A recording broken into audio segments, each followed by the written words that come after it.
Bismillahirrahmanirrahim. Assalamualaikum warahmatullahi wabarakatuh. Alhamdulillah. Alhamdulillahillazi anzala al-Qur'an hudan linnas wa bainat minal huda wal furqan. Asyhadu an la ilaha illallah wa asyhadu anna Muhammadar Rasulullah. Allahumma salli ala Muhammad wa ali Muhammad. Rabbi israh li sadri wa yassir li amri wahlul 'uqdatam min lisani yafqahu qawli. Walhamdulillah rabbil alamin. Alhamdulillah, di kesempatan yang ada pada pagi ini kita bertemu kembali dalam siri tadabbur kita, yaitu surah Al-Baqarah ayat 220. Sebelum tu kita melalui ayat-ayat yang lain yang rentak bunyinya menggunakan kaedah pertanyaan para sahabat. Dari 215 itu ada bunyi ayat yas'alunaka. Jadi ketika ayat bercerita tentang yas'alunaka itu sampai ayat 221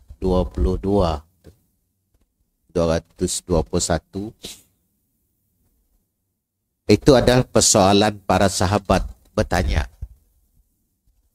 sehingga para mufassir kebanyakan mengatakan tentang kecerdasan para sahabat. Kecerdasan maksudnya sahabat tu bertanya, bilanya bertanya ya, nak menunjukkan bahasa kita mudahnya, utak berjalan. Selalunya mun orang putihnya makai kaedah 4W 1H. Apa ya? What, where, who, apa lagi? W sikit lagi. What, where, who, when. Sikit lagi. How. Utak mun kedak ya. 4W 1H ini nunjuk utak dia berjalan. Kecerdasan. Ahli mufassir mengatakan sahabat Nabi itu bila bertanya itu memang satu kecerdasan. Buya Hamka membagikan itu kepada Al-Irsad dengan At-Taufiq. Al-Irsad kata Buya Hamka dengan At-Taufiq itu menandakan kecerdasan. Okay. Cuma kalau Taufik lebih kepada kecerdasan yang diiringi dengan sesuai dengan kehendak Allah, itu taufik. Kalau irsad itu mendapat bimbingan. Okay. Kalau Buya Hamka. Jadi bila ayat bertanya yas'alunaka, sahabat itu bertanya itu. Sebab di ayat ke-220 ini dinyatakan tentang auzubillahi minasyaitanirrajim. Yas'alunaka 'anil yatama. Qul islahul lahum khair. Wa in tukhalituhum fa akhwakum fa ikhwanukum. Wallahu ya'lamul mufsida minal muslihi. Walau sya'allahu la'anatakum innallaha azizun hakim. Jadi ada kalimat wa yas'alu itu. Dan mereka bertanya kepadamu tentang anak yatim. Okay. Yatama itu. Katakanlah mengurus urusan mereka secara patut adalah baik. Dan jika kamu bergaul dengan mereka, maka mereka adalah saudaramu. Dan Allah mengetahui siapa yang membuat kerusakan dari yang mengadakan perbaikan. Dan jikalau Allah menghendaki, nescaya Dia dapat mendatangkan kesulitan kepadamu. Sesungguhnya Allah Maha Perkasa lagi Maha Bijaksana. Di sini kita nak melihat tentang kepengurusan anak yatim. Bahasa mudah kita itu tentang tatanan sosial, bagaimana berhidupan sosial. Sebab di ayat hampir 200 ini sisa perang, cerita tentang perang, sedikit kisah Bani Israel di hujung-hujung itu. Okey.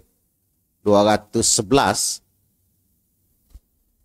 Lepasnya diceritakan tentang bagaimana kehidupan sosial gitu. Nak menunjukkan syariat itu sendiri syariat yang lengkap. Jadi sejak tentang pribadi kita pun, tapi juga tentang urusan sosial.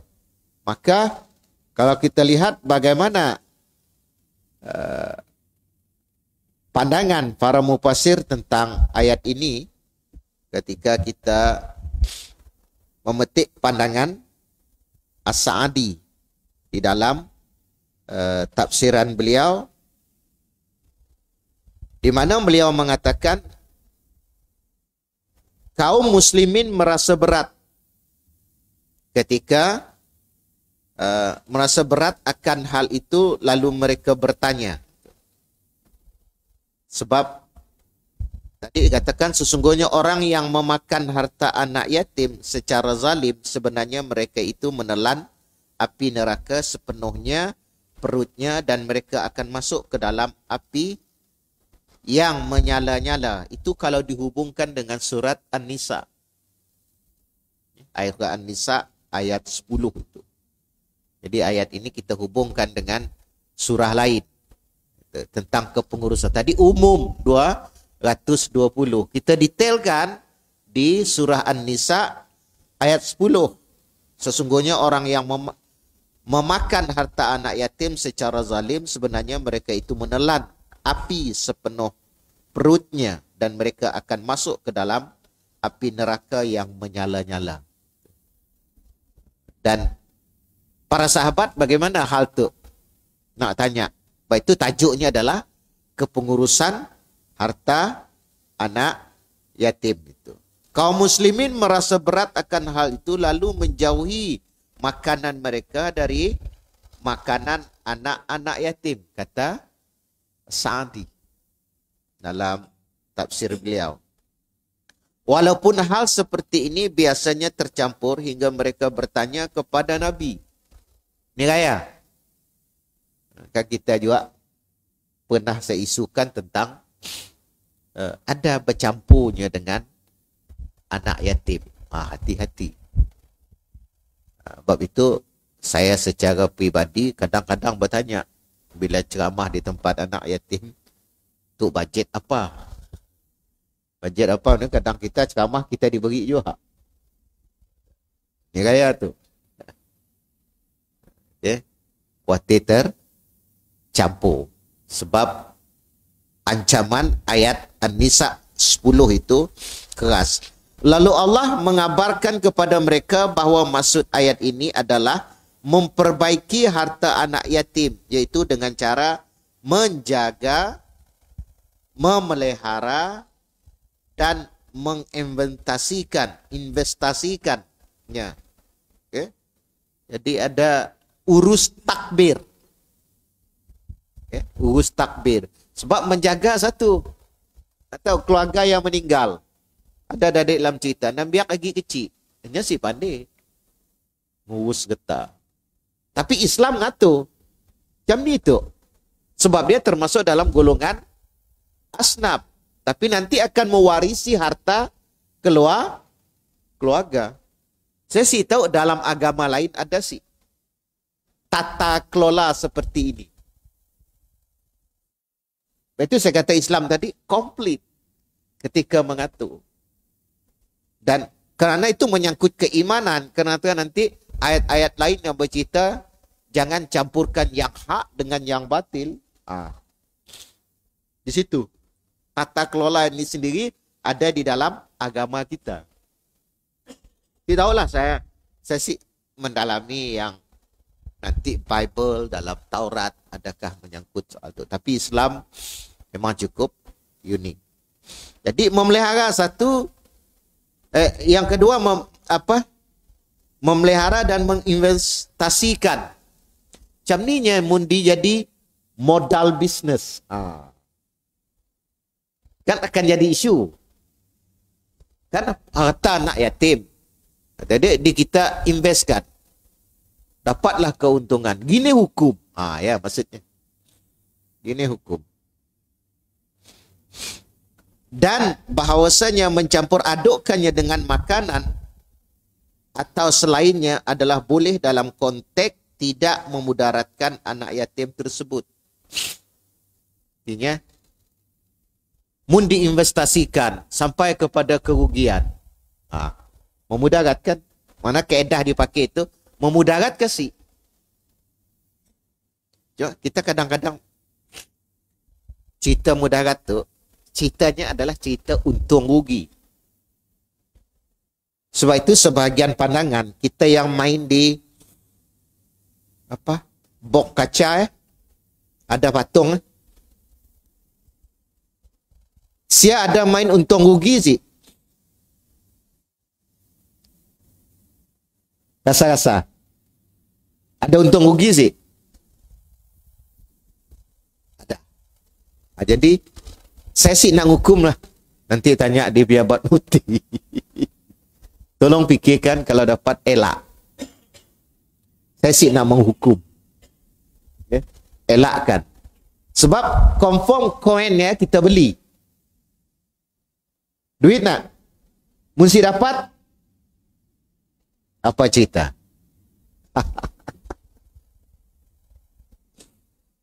Jadi tolong perhatikan anak kita, cucu kita. Sebab itu yang dikatakan oleh kata Imam Syafi'i itu cukup cantik. Menyangkut soal kejiwaan. Rida sama rida, suka sama suka, ada isi yang terzalimi. Dalam kaedah jual beli namanya gharar. Bahasa kita apa? Hidden. Yang tersembunyi. Okey, itu kalau umum. Kalau umum. Ini kalau menyangkut anak yatim, sama juga untung rugi sih untuk mereka. Jadi hati-hati untuk investasi nanti. Kita menjaga dan apa sebagainya. Bermakna kita hanya kalau mau selamat ya jaga aja. Jumlah katakanlah harta itu semuanya 1 juta. Jangan dikurangi.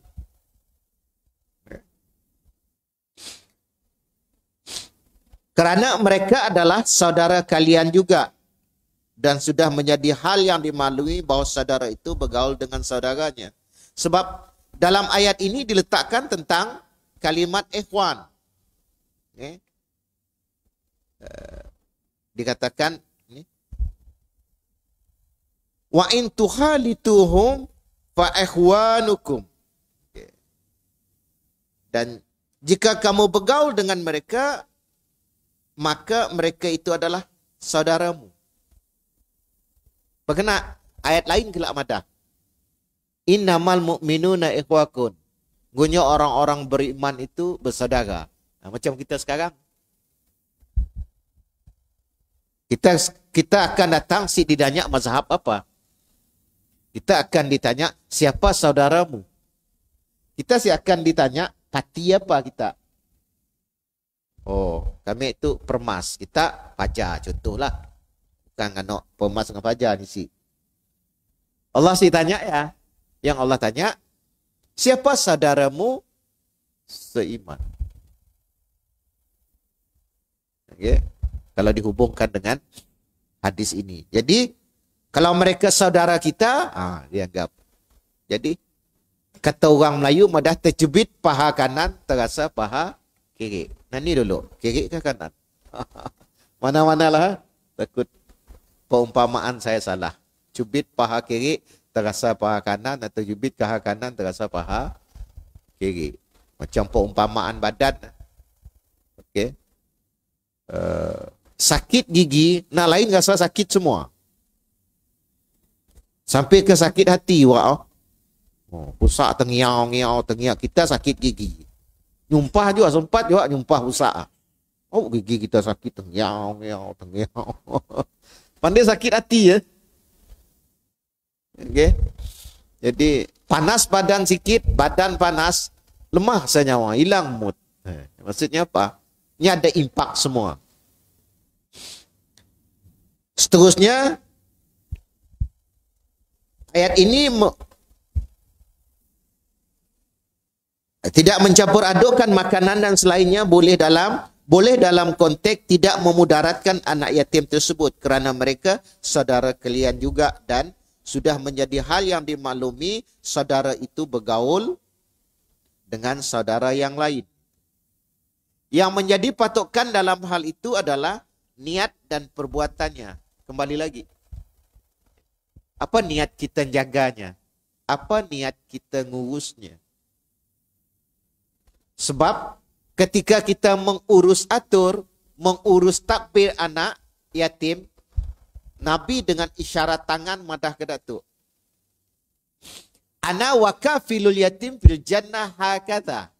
Saya tahu dalam tafsir tu ada menampilkan hadis tu. Tapi untuk kita sebagai motivasi. Ana wakafilul yatim fil jannah hakadha, kata Rasulullah. Aku dengan orang yang jaga anak yatim fil jannah, dalam surga, hakadha, macam tu. Okay? Jadi dalam hadis itu disambungkan wa athara bisababil wal wusta. Nabi mengisyaratkan jari telunjuk dengan jari tengah. Aku dengan orang yang jaga anak yatim fil jannah hakadha, macam tu. Dekatlah maksudnya. Sebab itu beragama, kata penceramah-penceramah kita itu, beragama pula mesti jaga anak yatim. Tentunya pada kadar kemampuan kita. Okay? Sebab itu sumbang apa yang patut, tolong apa yang ada. Perhati, mudah si ada kata, ada orang nanya tentang ngusap ni Ustaz, ngusap kepala anak yatim. Hati-hati ya, mudah umurnya dah besar. Badan besar diusap, jujur kena bunga sending kelak. Maksudnya dia memberi perhatian. Beri perhatian kepada anak yatim. Mudah Nabi beri isyarat macam wa'athara bisababil wusta itu. Atau fadilatnya cukup tinggi. Dikatakan fil jannah, di dalam surga. Sekiranya sebentar. Dan sekiranya ada sedikit darinya tercampur kepadanya tanpa disengajakan sebelumnya, maka hal itu tidak mengapa. Sedikit As-Sa'di memberi hukum di sini. Okay. Tanpa sengaja, tanpa sebab modal asal pertama tadi dengan niat. Niat kita jaga apa? Kerana kita tu insting kemanusiaan kita dipandu arah oleh agama. Kerana agama memerintah macam tu. Nabi madah macam tu. Ya, motivasi awal kita. Bukan kerana aku nak duduk di lembaga tu supaya aku ditahu aku orang sosial. Ada lain dah. Kadang kan duduk jawatan dah. Di lembaga-lembaga. Contohnya lembaga anak yatim. Apa akan di tangga aku nanti ada nilai berinteraksi sosial. Mudah-mudahan tahun-tahun akan datang dapat pingat. Sebab beramal. Itu hati-hatilah. Ya, jangan kata duduk di lembaga anak yatim. Bukan saya madah situ umum aja. Jangan tersinggung lah. Even pergi haji pun champion juga. Nak wak? Ada. Kena pergi haji tu. Mun aku jadi kontraktor, paling kurang pun orang kan anggap. Yakin kan dengan Pak Haji tu. Mudah niat ke tak ya? Hajinya dah. Haji bis dah. Haji bisnes dah. Khawatir juga champion. Champion maksudnya, apa dasar kita tadi memelihara, menjaga, memerhatikan anak yatim itu? Kata Sa'di, tangga niat. Yang kedua kata Sa'di lagi, punya dah tercampur, jumlahnya susah nak dijangka kita, saya tahu. Tertiba itu. Kena, mudah-mudahan Allah tidak akan memudaratkan di situ. Pengalaman saya bila ngurus korban dah. Ngurus korban, kena clear. Lepas itu kita ada watikah juga, ngurus korban. Okay? Mun sapi 508, 5,800. Dap ya sapi 500.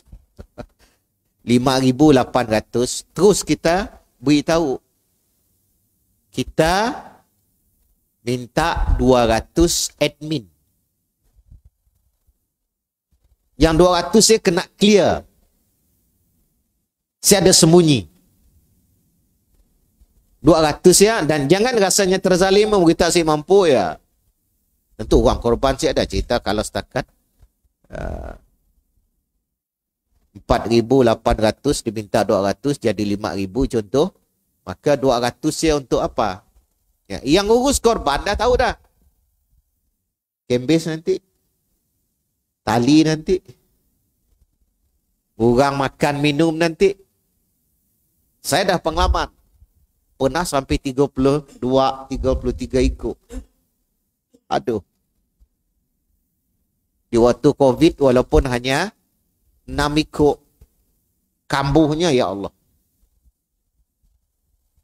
Nak minta izin sapi 1 disembelih. Izin tempat menyembelih 2. Oh ni buat urusan keluar situ. Orang nak disuruh kita pergi ajak. Belum lagi nyewa kemotong tulang. Semua kita ada parang motong tulang. Okay. Parang biasa nak motong tulang. Sedang juga. Tapi saya nanggap amalan orang Arab.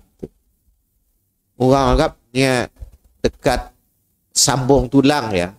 Disiajak dia mainnya. Dan saya perlu pakai kapak anda. Dan yang masak pun, jangan kata antara tulang orang Arab. Sikut unta pun dia masak. Ugu-ugu unta. Kalau kambing itu biasa sikut. Kita sih ada, saya ingat kalau kita nanggap pengilan dia. Sikut sapi nerap depan rumah. Enggak. Tinggal ngambil aja nak. Campur dengan kuah, ambil campur dengan kuah tak? Saya ada.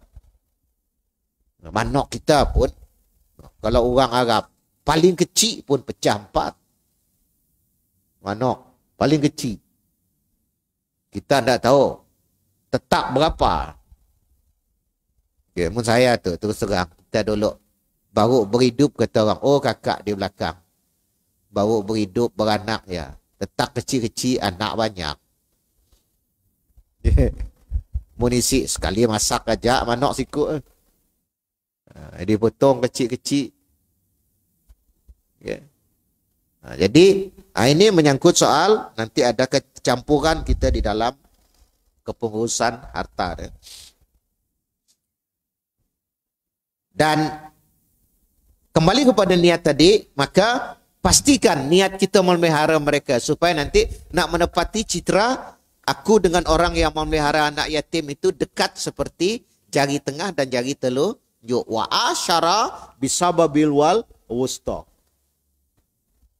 Dengan isyarat telunjuk dan jari tengah. Dalam ayat ini terdapat dalil atas boleh berbagai macam penyatuan makanan, minuman, perjanjian-perjanjian.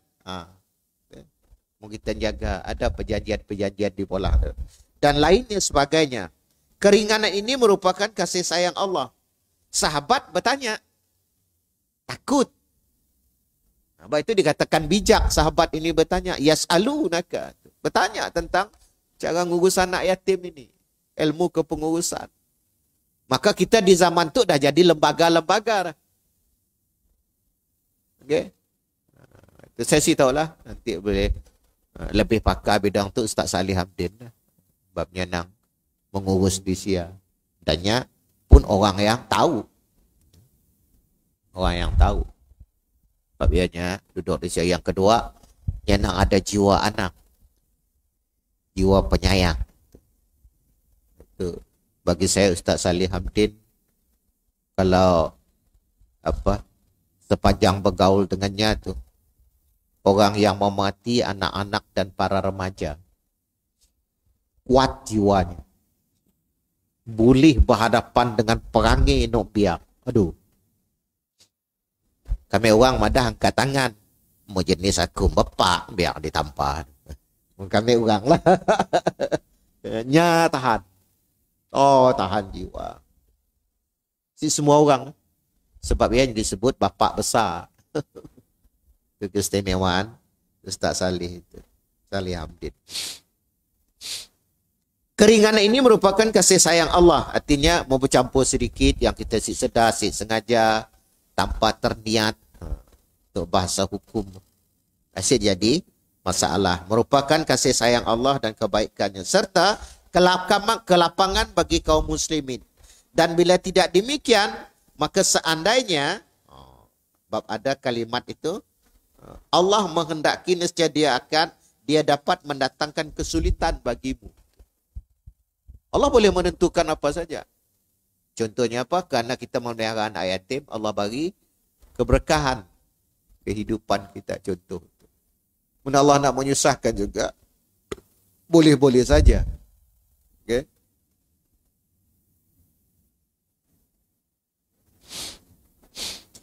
Hingga kalian, artinya berat bagimu dengan tidak adanya ruksah itu. Ada keringanan yang Allah beri untuk orang yang memelihara anak yatim. Sebab nanti terlalu berat, siapa nak mengerti dadnya? Itu dia si ada hal bercampur sedikit dengan andaian si ada niat. Ya. Tapi bagi kita hati-hati di situ.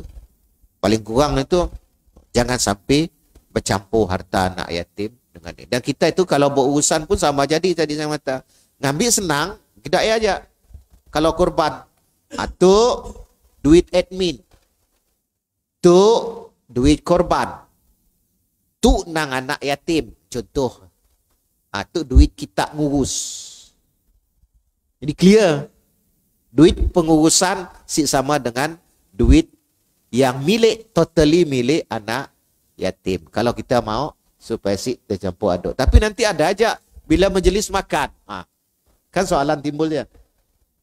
Kita buka puasa. Sebenarnya tadi buka puasa untuk kan. Nah itu ada di situ. Tapi bagusnya Ibu itu kata, bagus sahabat bertanya supaya kita memiliki kehati-hatian. Ya. Sebab akan timbul hukum di situ. Dan kalau niat terlalu detail dan terlalu kita anggap sebagai sesuatu yang berat, Allah dah bagi rusak. Menurut As-Sa'di di sini, sesungguhnya Allah Maha Perkasa.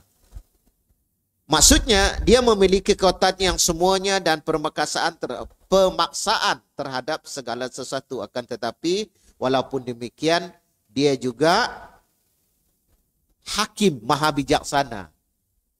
Itu ketika turun ayat ini, ketika hukum ini keluar, itu menandakan kebijaksanaan Allah untuk kita dengan bimbingan Nabi urus takbir anak-anak yatim. Yang tidak berbuat kecuali merupakan realisasi di sebalik kebijaksanaannya yang sempurna. Sebab itu pakai kalimat itu paling ingat kalimat hakim. Hakim yang ada Quran itu untuk itu pun nama Allah sendiri, Maha Bijaksana. Kemahabijaksanaan Allah itulah. Sebabkan ketika sahabat bertanya, nanti ketika urusan anak yatim ini ada ketentuannya. Kalau misi, sahabat bingung. Sahabat ini hati-hati. Tak bayangkan Sayyidina Umar minum susu si jelas dari sini, dimuntah balik.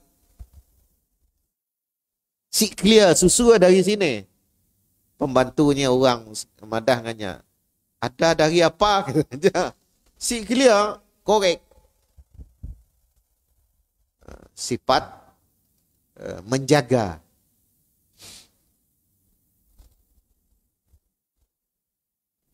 Keperkasaannya dan hakim tidak menafikan kebijaksanaannya. Baca ayat itu. Dia maha kuasa, tapi tidak menafikan kebijaksanaan. Ini orang doa. Orang mun berkuasa, guna kuasa kah guna kebijaksanaan. Ini saya bagi bayangan. Sayyidina Ali ketika urusan di mahkamah, yang guna kuasa kah guna kebijaksanaan. Ketika Yahudi yang madah, yang pun barangnya. Padahal khalifah tahu, khalifah ada kuasa. Yang pun lah. Tapi kerana Sayyidina Ali saya ada bukti, yang pasrah aja. Nak menunjuk, waktu kita berkuasa, kita guna kuasa kah guna kebijaksanaan? Itu yang pada Sayyidina Ali tadi, cerita Sayyidina Ali. Nya khalifah boleh saja. Oh, dah Yahudi. Jatuhkan tak macam tu. Selesai nak. Tapi ni si menggunakan kebijaksanaan. Bijaksana Sayyidina Ali lagi dahsyat. Dengannya lah Yahudi masuk Islam. Kerana Islam itu adil. Si semua orang, terutama dalam ketikanya berkuasa. Berkuasa yang guna kuasa atau guna kebijaksanaan. Sebab itu, di situ saya mula terpegun dari malam tadi baca itu. Ketika dikatakan Allah keperkasaannya tidaklah menafikan kebijaksanaannya.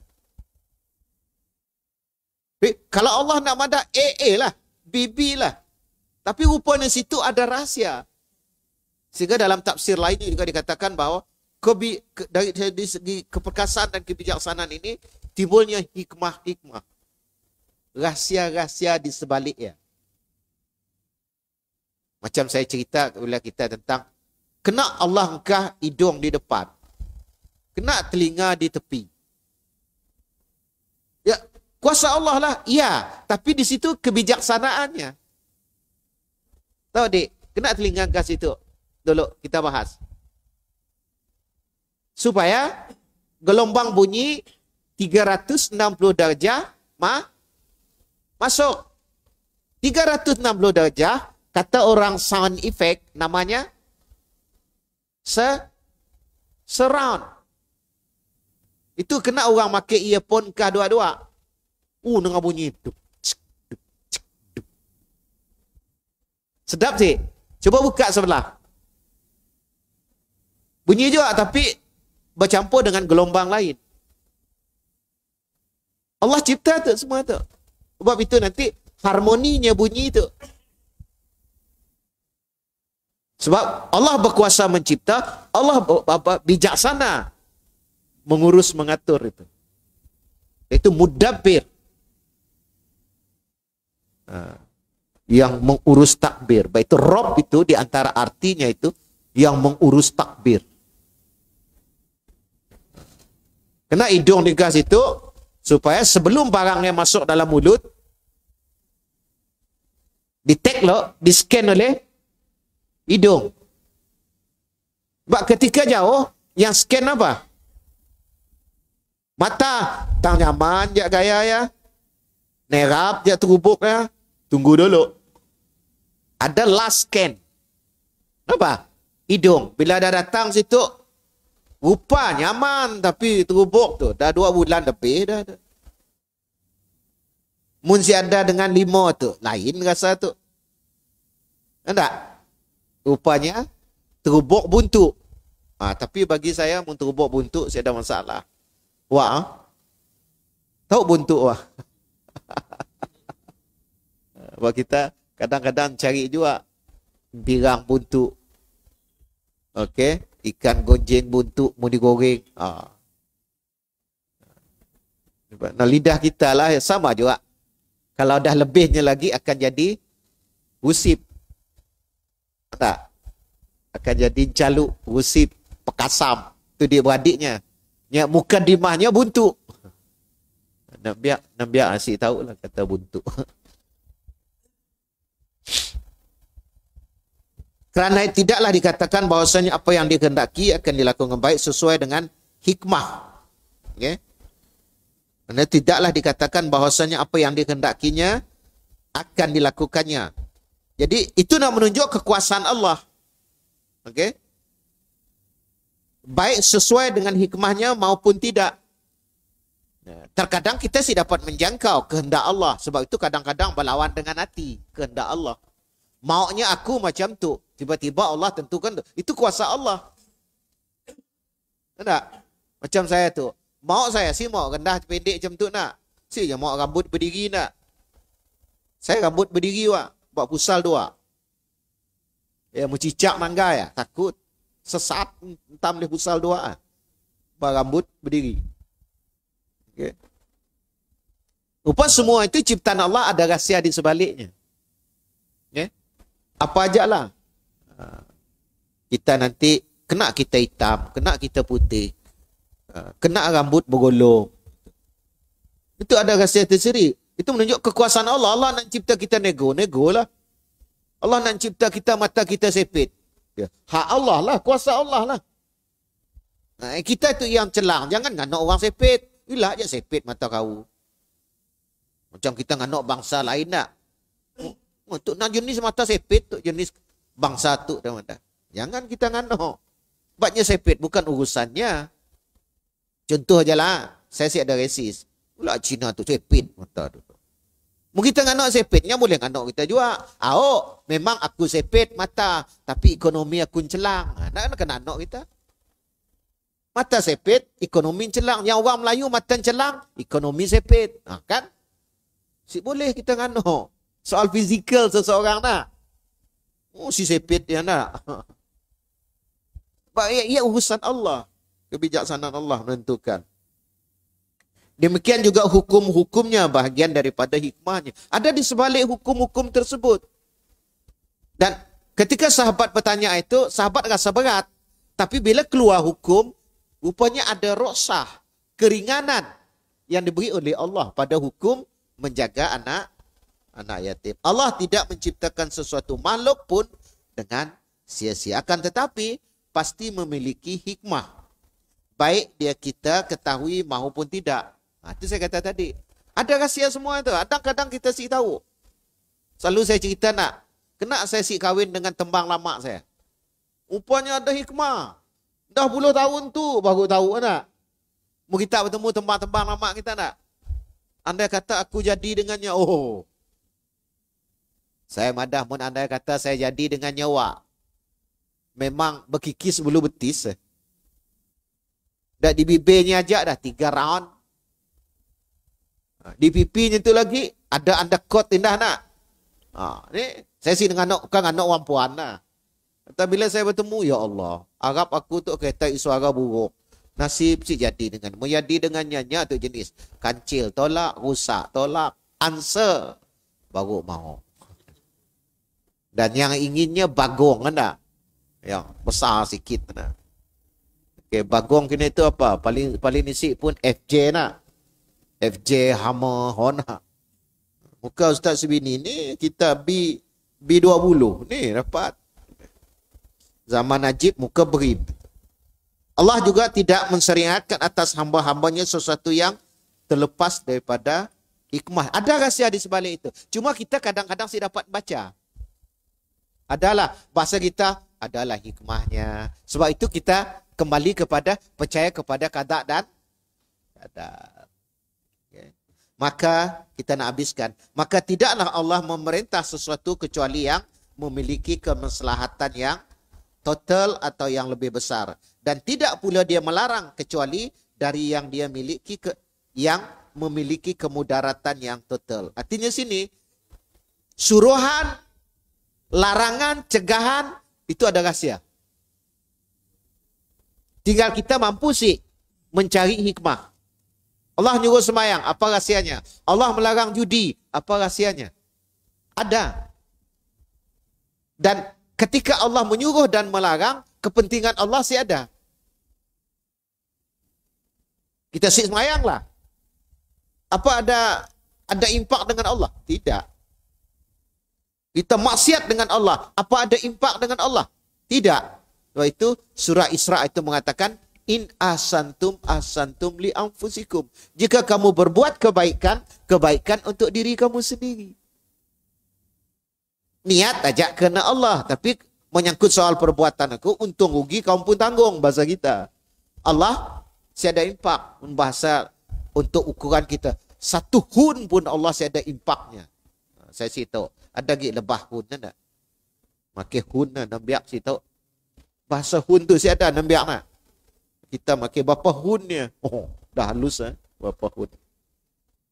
Dan tidak pula dia melarang kecuali dari apa yang dia yang memiliki kemudaratan yang total yang besar. Kerana kesempurnaan hikmah itu milik Allah SWT. Jadi kita simpulkan. Pertama, Islam padanya lengkap dalam syariat sehingga kepada tatanan urus takbir tentang anak yatim.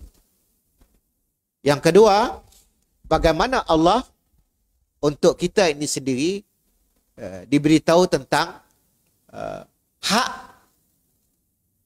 dan batil itu terkadang bercampur, tapi kita kena tahu harus hal tersebut supaya jangan terjebak dengan urusan-urusannya nanti yang membawa kita kepada kemudaratan di akhirat. Yang ketiga, apapun perintah dan larangan Allah itu sendiri, di sana ada hikmahnya. Adalah rahsia. Terakhir yang keempat untuk kita bersama, ketika Allah meletakkan sesuatu larangan, cegahan dan sebagainya, itu kebaikan untuk kita. Sebab itu terimalah. Sebab di situ ada kekuasaan Allah dan kebijaksanaannya dalam mengurus ngatur hambanya itu sendiri. Sebab itu kita katakan Allah, innallaha alimun hakim. Allah itu maha mengetahui laha bijaksana. Wallahu alam bisawab. Diajak untuk kita pagi ini. Mudah-mudahan bermanfaat untuk kita bersama Sumseri. Ucapkan terima kasih atas perhatian. Mohon maaf atas kekurangan. Wabillahi taufiq wa hidayah. Assalamualaikum warahmatullahi wabarakatuh.